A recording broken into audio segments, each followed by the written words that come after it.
aveva confessato tutto, ripeté, e allora chiesi tacque, poi disse che anche il comandante aveva solo chiesto, e allora si era acceso un sigaro e aveva detto, vecchia storia.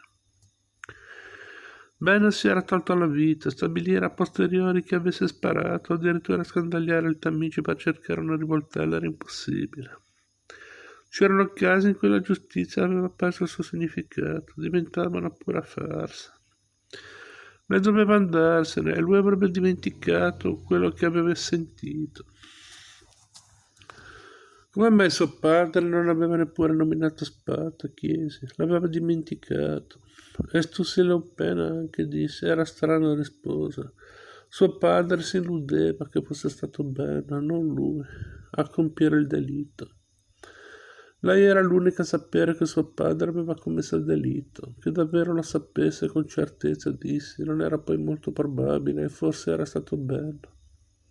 Scosse il capo, era stato suo padre. Lei aveva esaminato la rivoltella che aveva tolto dalla tasca del cappotto del ministro e che a casa aveva caricato a lei stessa. Perché mi raccontava tutto questo? Le chiesi. Mi guardò stupita. Allora perché mai le avevo inviato il manoscritto? Soltanto per scoprire la verità? Ero soprattutto uno scrittore, interessato non alla verità degli altri, bensì alla mia. L'importante per me era scrivere un romanzo, non altro. E una volta pubblicato il libro, sarebbe stato pubblicato con il mio nome, non con quello di Spat. Soltanto io sapevo se il manoscritto fosse mio o di Spat.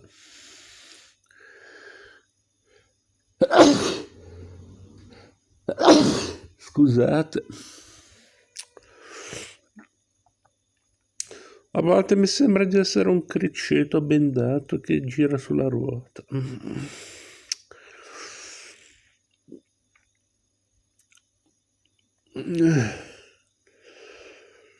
Soltanto io sapevo se il manoscritto fosse mio o di Spat. Dichiarai di averlo avuto dal comandante.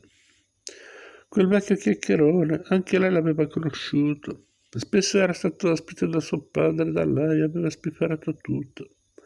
Poteva averlo fatto anche con me. Se io intendevo utilizzare il suo personaggio, non dovevo descriverla come una delle donne di Goethe, che meriterebbero tutte di essere prese a schiaffi, tanto sono noiose. Tranne Filina, l'unica delle sue creature con cui il vecchio signore sarebbe andato a letto volentieri. Davanti alla finestra passò fischiando il garzone del giardiniere. Conoscevo la strada per uscire. Mi concedai. Nel suo studio il vecchio continuava a giocare a biliardo, alla banda. Le 2 meno 4 minuti. Entro nel mio studio. Quando lo feci sistemare da quel vedovo il lago. Scusate, quando lo feci sistemare da qui vedevo il lago. Ora gli alberi sbarrano la vista. Dovrai farne abbattere alcuni che non c'erano quando venni qui. È triste dover abbattere alberi, è un assassinio.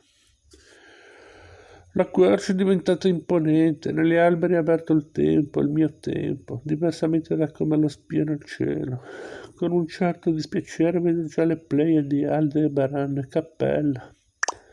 Stelle invernali, tuttavia è ancora estate, segno che in 4 mesi sono invecchiato di un anno. In cielo si dipana il tempo oggettivo. Il tempo di uno che presto avrà 65 anni, negli alberi il tempo cresce insieme a me, in modo soggettivo. È in direzione dalla morte, non lo si può più misurare, soltanto sentire. Ma la terra come sente il tempo? Guardo il lago di notte, non è cambiato, a parte quello che gli hanno fatto gli uomini. Ma quanti anni sente di avere la terra, oggettivamente? Si sente vecchissima, sente di avere 4 miliardi e mezzo di anni, oppure sente soggettivamente di avere l'età migliore, dato che potrebbe durare ancora 7 miliardi di anni, prima di venire carbonizzata dal sole.